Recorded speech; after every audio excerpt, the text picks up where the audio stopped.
তুমি একটা পিচ্ছি মেয়ে, তুমি বিয়ের কি বুঝবে? আমার সকল কাজ কি তুমি পারবে?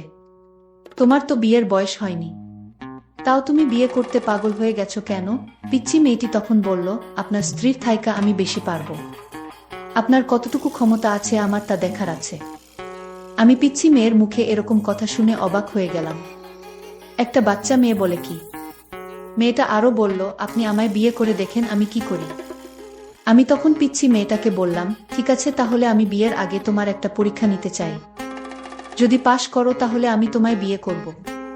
মেয়েটা বলল, আপনার যে কোনো পরীক্ষায় আমি পাশ করতে পারবো। তারপর আমি পিচ্ছি মেয়েটাকে নিয়ে হোটেলে গেলাম। পিচ্ছি মেয়েটা রাতে আমার সাথে। আমার তো বিশ্বাস হচ্ছে না, কি করে সম্ভব এই বাচ্চা মেয়ের ধারা। বাকি ঘটনাটি গল্পতেই বলছি। 2 দিনের ছুটিতে বাসায় এসে হতভম্ব হয়ে বসে আছি আমি। যাকে খালাতো বোন কম নিজের বোন বলে জেনে এসেছি ছোটবেলা থেকে, সেই পিচ্চি হিমার সাথে আমার মা আমার বিয়ে ঠিক করেছে। আর বলেছে বিয়ে না করলে সে নাকি মরে যাবে। ও আচ্ছা, আমার পরিচয়টা দেই। আমি মানিক, বিসিএস এ প্রশাসন ক্যাডারের সহকারী কমিশনার পদের সেই 323 জনের মধ্যে একজন। যেখানে সরকারি চাকরি মানেই সোনার হরিণ, সেখানে বিসিএস প্রাপ্তরা হলো হীরার খনি। না, এটা আমার মতামত নয়। আমি বিসিএস পাওয়ার আগেও যেমন সাধারণ ছিলাম, এখনো তাই আছি, তবে মানুষজনের ভাবসাব এ নিজেকে অসাধারণ ভাবতে হয় খানিকটা। সে যাক থাক ভেবেছিলাম এবার মাকে হাসনার জন্য রাজি করাবই করাবো। কিন্তু যখনই আমি হাসনার কথা তুললাম, সাথে সাথে মায়ের চেহারা আগুনের মতন জ্বলে উঠল। আমি এবারও তাকে আমার ডিসিশন দিলাম না, কেবল তার ডিসিশনের জন্য কিছুক্ষণ দাঁড়িয়ে রইলাম। কিন্তু তারপর মা যা বলল তা তো অসম্ভব। আমার পিচ্চি খালাতো বোনকে আমি বিয়ে করব কি না সেটা নিয়ে আমার মায়ের মাথা ব্যথা নেই। আমার মায়ের মাথা ব্যথা হলো একজন 28 পার হওয়া মেয়ের সাথে আমার বিয়ে কথা ভাবতে পারাটা মায়ের কাছে অসম্ভব বলে মনে হতো। হ্যাঁ, ওর সাথে সম্পর্কের প্রায় 9 বছর হতে চলল। এই 9 বছরে মেয়েটা আমার অসীম অবহেলা সয়েও আমাকে ভালোবেসেছে। আমি রাতের পর রাত তাকে বলেছি আমি পড়া শেষ করে কল দিচ্ছি, থামো। তারপর আমি পড়তে পড়তেই ঘুমিয়েছি। সে তার মতন অপেক্ষায় থেকেছে আমার। এসব তো বলছি অনার্স শেষ করার পরের গল্প, তার আগেও এমন অনেক ঘটনা আছে যা এই মেয়েটা মুখ বুঝে সয়ে গেছে। কেবল এতটুকুই বিশ্বাস রেখে দিন শেষে আমি তার। সে বয়স বাড়িয়েছে আমার জন্য, তার বাবার শাসন, মায়ের রাগ, বিয়ের খানেক সম্বন্ধ। বয়স পার হয়ে যাওয়ার দোহায় কোনো সমস্যা দেখিয়ে সে আমাকে ধরে রাখতে চায়নি। বরং সবসময় আমি যেটা পারবো না বলছি, সে বলছে আমি জানি তুমি পারবে। মেয়েটা কিছু কারণে আমি উপেক্ষা করতে করতেও পারিনি। বহুবার তার কথা ভেবে তাকে বলেছি তুমি বিয়ে করে নাও। তার সেই এক কথা, বিয়ে করলে তোমাকেই করব, নয়তো না। এই কথাটা খানিকটা স্বস্তি দিত আমাকে। আজকাল সে আমার উপেক্ষা সহ্য করে, অবহেলা মেনে নেয়। যেতে চাইলে আটকায় না, কল না ধরলে আর পরে কল দেয় না। 9টা বছর অপেক্ষা করতে করতে মেয়েটার অপেক্ষা করার মতন কঠিন একটা রোগ হয়ে গেছে বোধ হয়। আমি জানি মেয়েটা কষ্ট পায়, রাতভর কাঁদে, সমাজের সব কথা, বাড়ি থেকে বিয়ের চাপ, সবটা হাসি মুখে মেনে নিয়ে মেয়েটাও খুব ক্লান্তি বোধ করে। মাঝে মাঝে আমাকে বলে, মানিক, কিছু কথা ছিল। আমি জানি কি কথা, তবে মায়ের আপত্তির কথা বারবার তাকে শোনাতেও ভালো লাগে না আমার। তাই প্রায় দিন তার কল অ্যাভয়েড করি। হঠাৎ একদিন কল করে বলি, আর বলো না, খুব ব্যস্ত ছিলাম একদিন। তারপর সে নরম ভাবেই বলে, আমি জানি তো, বিসিএস ক্যাডারের অনেক রকমের ব্যস্ততা থাকে। যাই হোক, পরের ক্লাসের জন্য বসে আছি, সময় হয়ে গেছে, রাখছি বলে কেটে দেয়, কথা বাড়ায় না। আর সে আগে ঢাকা থেকে বাড়িতে আসলে তার জন্য সময় বের করে দেখা করতাম, আজাকাল সেটাও কমিয়ে দিচ্ছি। মায়ের কিছু কথার প্রভাব আমার উপরেও পড়ে গেছে। 28 বছর একটা মেয়ের জন্য বিশাল ব্যাপার। এখন আর হাসনাকে আমার ভালো লাগে না তেমন। নয়তো তাকে দেখার জন্য যে আমিটা ছটফট করতাম, সেই আমিটাই আজকাল আর তাকে দেখতে চাই না। কেন? নাকি টাকা ইনকাম আর ক্যারিয়ার হওয়ার পরে মানুষের চিন্তা ভাবনা আচমকাই বদলে যায়। আজকাল এসব আজব চিন্তা ভাবনা মাথায় ঘুরতে থাকে সবসময়, কিন্তু সেসবকে আমি সময় দেই না। ঘাড়ে চড়ে বসা একটা সুকটান দেয়ার তাগিদে বাসা থেকে বের হলাম।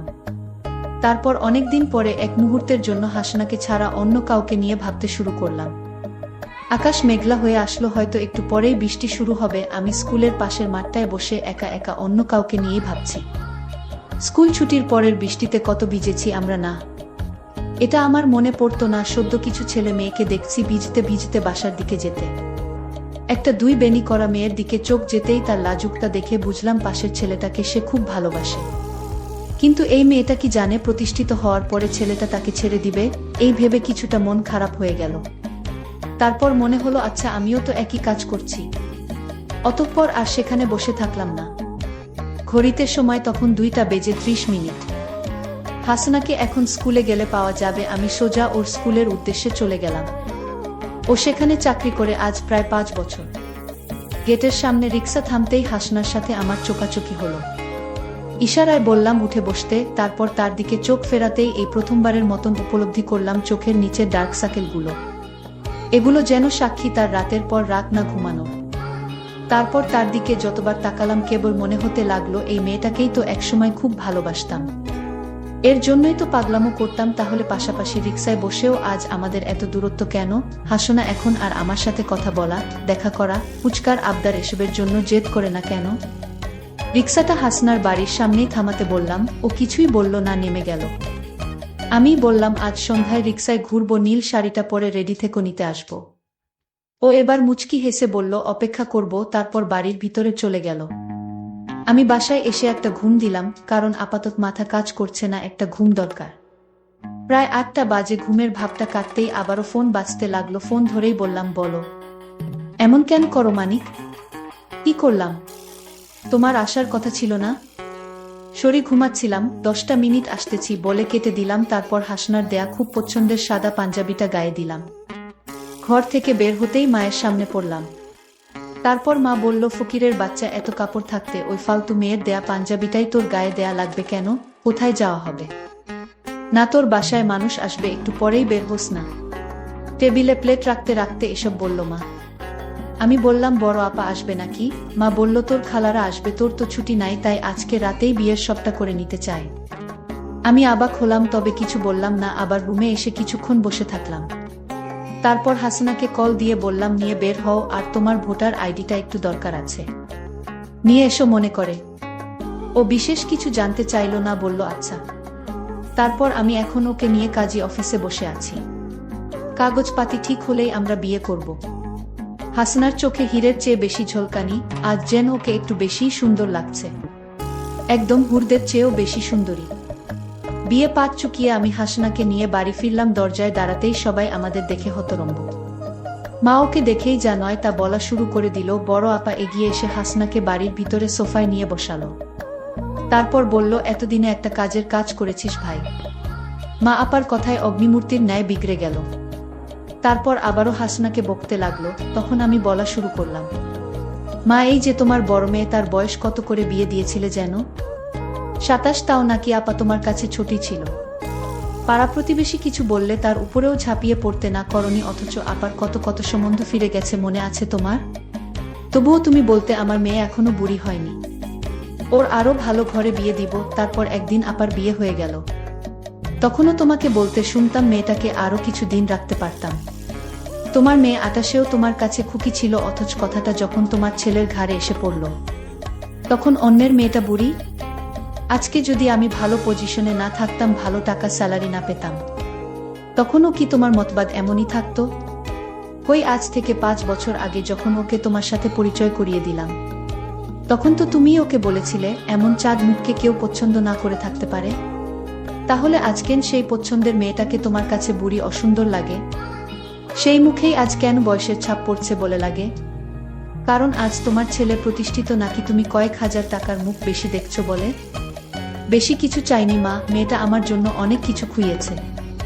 একজন মেয়ের বিয়ের বয়স 18 পেরোতেই হয়ে যায়, সেখানে মেয়েটা আমার এত অবহেলা অবজ্ঞা উপেক্ষা সয়েও থেকে গেছে, শুধু আমার নয়, তোমার মতন অনেকের কাছেই তাকে এসব শুনতে হয়েছে। এমনকি সেই তালিকায় তার পরিবারও রয়ে যায়। ওকে আমার জন্য মেনে নিও না মা, মন থেকে মেনে নাও, নয়তো এই সাংসারিক আগুনে আমরা সবাই পুড়ে যাব। মেয়েটা অনেক স্বপ্ন নিয়ে ঘর ছেড়েছে মা, মেনে নাও বলে পায়ে বসে গেলাম। আমার দেখা দেখি হাসনাও এসে মায়ের পায়ের কাছে বসে পড়ল। মা কিছুক্ষণ চুপচাপ দাঁড়িয়ে থেকে আপাকে বলল খালাদের খাইয়ে দিতে, তারপর সে তার রুমে চলে গেল। আমরা আরো কিছুক্ষণ ওভাবেই বসে থেকে নিজেদের দিকে হতবাক হয়ে তাকিয়ে রইলাম। প্রায় 6 মাস কেটে গেছে বিয়ের, এখন আর আমি হাসনাকে অবহেলা করি না। হাসনা আবারও আগের মতন বকবকিয়ে দিনভরের গল্প শোনায়। মা কি বলল কি করলো, আমি প্রায় বলি ঢাকায় আসো সংসার করি, তার এক কথা আমার সংসার ফেলে যাওয়ার জো আছে। মা একটু 19-20 হলেই হাসনা মা কই গেলি বলে বাড়ি মাথায় তুলে রাখে। তেলচুন পান সব কিছুতেই আমি তাহলে বলো এমন সংসার ছেড়ে কোথাও যাওয়া যায়? আমি কেবল হাসি আর ভাবি এই মেয়েটাকে ঠকালে আমি যে নিজেই ঠকে যেতাম। তার কিছুদিন পর আমার খালা বাড়িতে এসে জোরে জোরে চিল্লাতে লাগলো আর বলতে লাগলো, আমার মেয়ের সাথে বিয়ের কথা ছিল, আর আজ তোমার ছেলে একটা বুড়ি মেয়েকে বিয়ে করে এনেছে। এ আমি কিছুতেই মেনে নিতে পারি না। আমার মেয়ে কি কম সুন্দর নাকি? এবার লেখাপড়ায় 2 পয়েন্ট পাইছে, হয়তো তার বয়স কম দেখায়, বাচ্চা মেয়ে তো কি হয়েছে? এর চাইতো কম বয়সী মেয়েরা কি সংসার করতেছে না? খালার মুখে এরকম কথা শুনে আমি অবাক হয়ে গেছি। আমার মাকে বলছে, তুই বোন হয়ে আমার সাথে এরকম বেইমানি করতে পারলি? মা বলল, আমি তো বেইমানি করিনি, আমার ছেলে ভালোবেসে বিয়ে করেছে। আমার ছেলের পছন্দের বাহিরে তো আমি কিছু সিদ্ধান্ত নিতে পারি না। খালা বলল, তাহলে আগে কেন কথা দিয়েছিলে? এখন তো আমার মেয়ে দানাপানি ছেড়ে মরতে বসেছে।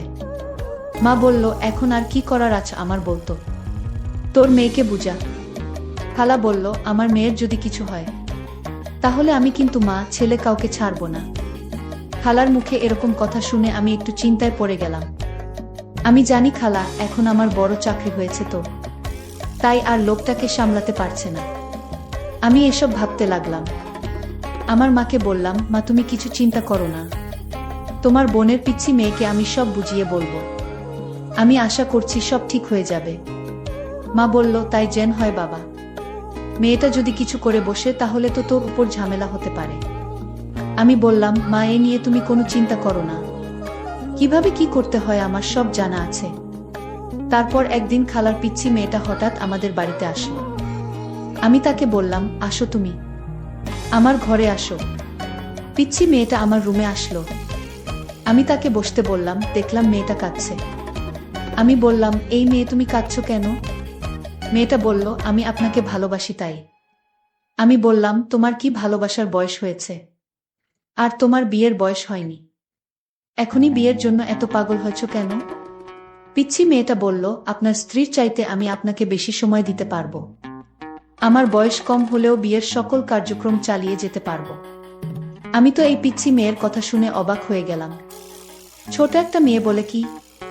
তার মাথায় তামায়ে কি ভূত চাপিয়ে দিচ্ছে নাকি? আমি তখন পিচ্ছি মেয়েটাকে বললাম, আচ্ছা ঠিক আছে, তুমি কিছুদিন অপেক্ষা করো, আমি তোমায় বিয়ে করব, তুমি হবে আমার দ্বিতীয় স্ত্রী, এতে কি তোমার আপত্তি আছে? পিচ্ছি মেয়েটি বলল, আমি শুধু আপনাকে চাই, বিয়ের 1 মাস পর আমায় বিদায় দিয়ে দিয়েন, তাও আমাকে বিয়ে করুন, নইলে আপনাকে ছাড়া আমি বাঁচতে পারবো না। পিচ্ছি মেয়ে এসব কি বলে 1 মাস পর চলে যাবে, তাও তাকে বিয়ে করতে হবে? আমি তো কিছুই বুঝতেছি না, মেয়েটির মাথায় কি সমস্যা আছে নাকি? আমি মেয়েটাকে বললাম, তোমার 1 মাস হলেও চলবে, আর তুমি কিন্তু ছোট, তুমি আমার সকল চাঁদোয়া পূরণ করতে পারবে কি? পিচ্ছি মেয়েটা বলল, একবার আপনার দায়িত্ব দিয়ে দেখেন আমি পারি কিনা। মেয়েটির প্রত্যেকটা কথা আমার কাছে অদ্ভুত বলে মনে হচ্ছে। পিচ্ছি মেয়ের মুখে এসব কথা মানায়? আমি বললাম, ঠিক আছে, আমি তোমাকে পরীক্ষা করতে চাই। মেয়েটা বলল, কি পরীক্ষা করবেন?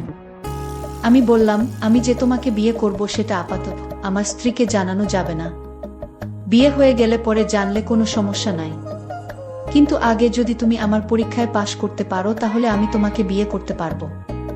মেয়েটি বলল, কি পরীক্ষা? আপনি যে পরীক্ষা দিবেন সেই পরীক্ষায় আমি পাশ করতে পারবো।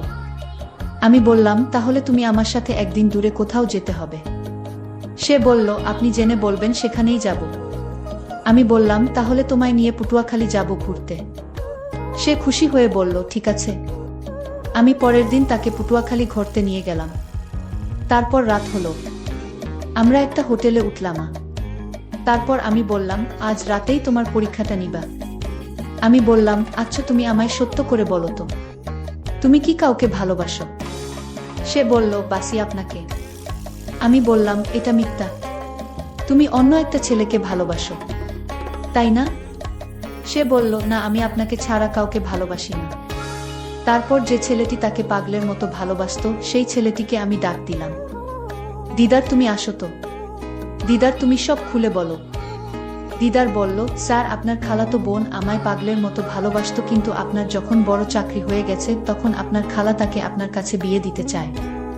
আপনার খালা বলল, দরকার হয় একদিনের জন্য ওকে বিয়ে কর। কারণ তার সম্পত্তির ভাগ আমি চাই।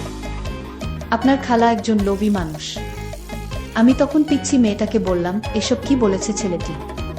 পিচ্ছি মেয়েটি বলল, আমার কোনো দোষ নাই, সকল দোষ আমার মায়ের। কারণ আমি মায়ের পরামর্শে আমি আপনার সাথে বিয়ের নাটক করতে বাধ্য হয়েছি। আপনি আমাকে ক্ষমা করে দেন।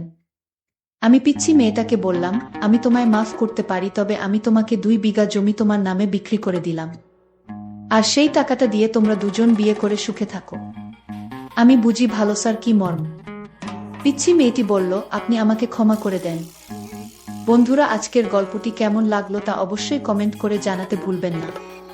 আর এরকম নতুন গল্প পেতে আমাদের চ্যানেলটিকে সাবস্ক্রাইব করে পাশে থাকবেন। ধন্যবাদ।